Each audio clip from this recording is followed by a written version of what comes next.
Se o governo traz impostos, o mercado traz a solução. Este é o Visão Libertária, sua fonte de informações descentralizadas e distribuídas. É comum que governantes se elejam defendendo políticas de taxar cada vez mais os mais ricos. Mas isso não fica preso aos políticos. Por exemplo, o milionário Maurice Pearl tenta, há quase 10 anos, fazer com que milionários paguem mais impostos nos Estados Unidos. Claro, o ex-diretor da BlackRock fala muito, mas faz pouco. Apesar de ser um dos membros de uma organização que pressiona medidas desse tipo, ele não agiu como as palavras dela faz parecer. Entretanto, segundo Ricasso, o sentimento dos cidadãos norte-americanos está ficando favorável a taxar grandes fortunas, o que é preocupante. E no Brasil não é diferente. Propostas como a mudança na cobrança de impostos nas empresas offshores e fundos exclusivos são empurradas goela abaixo. No entanto, esquecem que quem é rico não é nada bobo. Eles querem proteger o suado dinheiro deles e de seus herdeiros da mão do Estado, simples assim. Afinal, quem gostaria de ter o dinheiro retirado da carteira periodicamente sem o seu consentimento? Com esses temores, proteger as próprias propriedades se torna algo pelo qual estão dispostos a gastar fortunas inteiras. E é desse ponto que surge o tema deste vídeo: como os ricos evitam os impostos? Essa pergunta inicialmente pode parecer simples, porém ela carrega a questão de um serviço em cima do qual muitos tributaristas gastam anos estudando para fornecer aos clientes.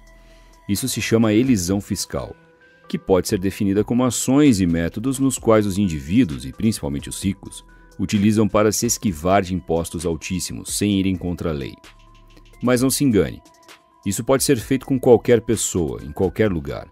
Com a loucura tributária que é o Brasil, estudar caminhos de não ser esmagado pela carga dos impostos deveria ser uma pesquisa que todos deveriam fazer. Afinal, esta é uma ação de legítima defesa. Inclusive, grandes nomes do futebol brasileiro são acusados ocasionalmente de sonegação fiscal. O técnico Cuca foi um exemplo. Afinal, ele foi multado em mais de 3 milhões de reais pelo Conselho Administrativo de Recursos Fiscais, o CARF. Ele alegou não possuir ideia de que órgão era aquele, ou até mesmo de ser ilegal o que havia feito. De certo modo, é como obrigar alguém a saber de tudo e, quando a pessoa errar uma vez, cobrar ferozmente até o indivíduo obedecer. Falando assim, fica bem mais claro, não é? Entretanto, precisamos deixar claro que este canal é contra a sonegação fiscal, pelo simples fato de que não queremos problemas com o dono desse papelzinho lastreado em honestidade de político. Agora, o que cada um faz com seu dinheiro entre quatro paredes não é da nossa alçada. Após esse aviso necessário, prossigo sobre a elisão fiscal. O conhecido planejamento tributário é uma forma de antecipar as cobranças que possam ser feitas e utilizar as normas vigentes para se proteger das regras complexas. Como dito anteriormente, os super ricos não são os únicos que fazem planejamento tributário com o intuito de a Receita Federal não conseguir atacar o patrimônio do cidadão. A classe média já está acordando para o quão custosos são os impostos brasileiros comparados com os de outros países. E como evidenciou a reforma tributária de 2023, exigem enormes impostos e entregam resultados ínfimos. Apesar da loucura brasileira, os empresários são um dos que melhor entendem o que fazer. Muitos milionários brasileiros constituem empresas como um mecanismo recorrente, porque dão lucros e dividendos para a pessoa física totalmente isentos.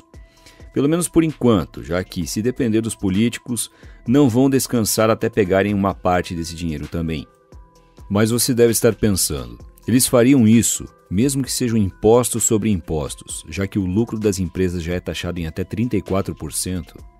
E a resposta que te dou é: você realmente acha que eles não fariam isso? Porém, as próprias empresas possuem mecanismos de diminuir o quanto são cobradas.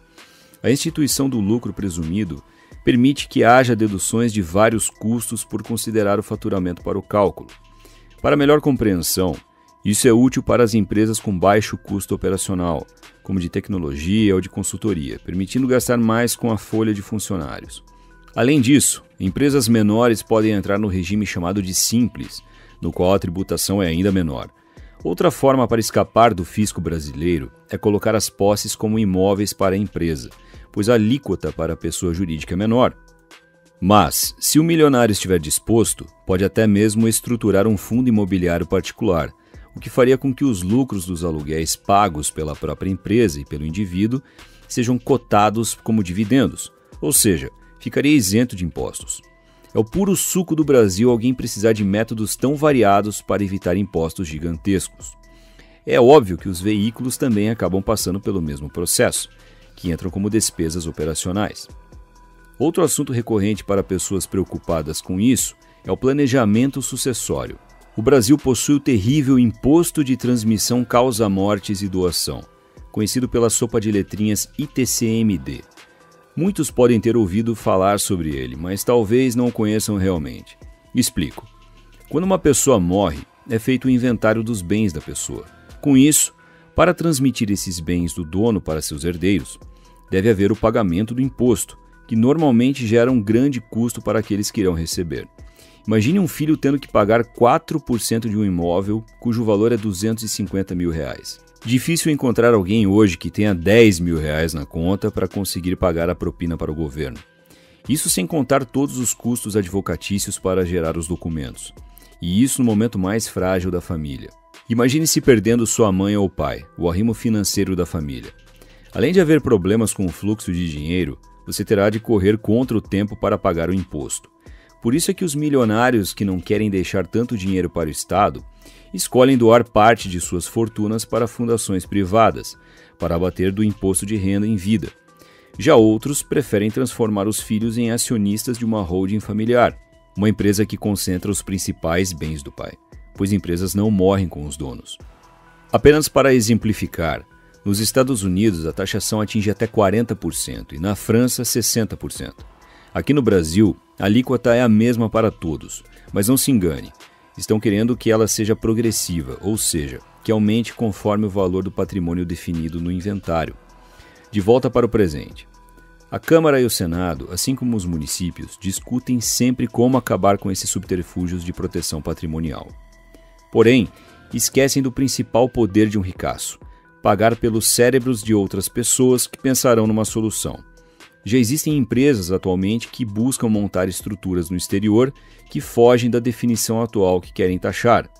E vale lembrar que, mesmo que sejam feitas novas reformas para evitar o atual método utilizado, os ricos podem votar com os pés, ou melhor, com o dinheiro. Muitos desses indivíduos saem de países para aqueles que aceitam o dinheiro de bom grado, oferecendo impostos menores e leis agradáveis. E para não parecer que isso só vale para paraísos fiscais, países como o Paraguai também ajudam os milionários a se resguardar. Logo, os índices de dinheiro entrando na bolsa de valores deles e de outras empresas locais crescem a cada ano. Assim, o país fica mais atrativo para os estrangeiros, que investem mais no lugar e, consequentemente, melhoram a vida das pessoas daquela nação. Mas se acha que tudo isso é muito complicado e custoso, você ainda pode usar o Bitcoin para se proteger. Mais e mais pessoas estão poupando nessa moeda, garantindo que não tenham que pagar nenhum tipo de imposto. Além disso, todas as pessoas de todas as faixas de renda podem comprar e guardar bitcoins, passando para aqueles herdeiros que achar que merecem e na proporção que quiser. Enfim, taxar os ricos nunca surtirá efeitos, pois eles possuem meios de burlar os pagamentos dos impostos.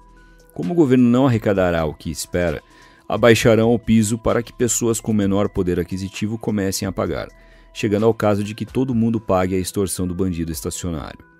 Mas é sempre bom lembrar que todos possuem a capacidade de comprar uma moedinha laranja para se esquivar dos impostos, pelo menos por enquanto.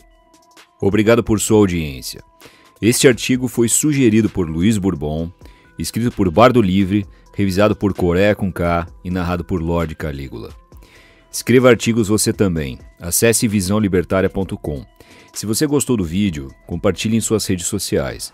Caso deseje ser avisado de outros vídeos, inscreva-se no canal e depois clique no botão da campainha. Até a próxima!